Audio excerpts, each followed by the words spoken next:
Pesawat Amole Air terbakar usai tabrak pos Kopasgat di Bandara Aminggaru Puncak, Papua.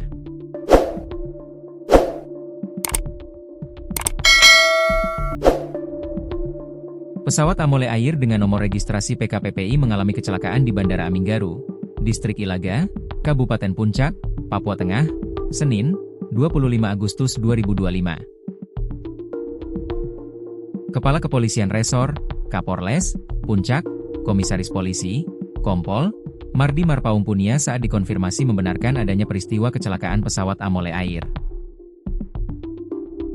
Ia benar, telah terjadi kecelakaan pesawat di Bandara Aminggaru, ungkapnya dalam keterangan tertulis yang diterima Kompas.com, Senin siang. Menurut Mardi, penyebab kecelakaan pesawat Amole Air masih didalami oleh pihak kepolisian dan pihak Bandara Aminggaru. Berdasarkan data yang dihimpun Kompas.com, peristiwa kecelakaan itu terjadi saat pesawat Amole Air hendak mendarat, namun hilang kendali sehingga menabrak pos portal Kopasgat Bandara Aminggaru.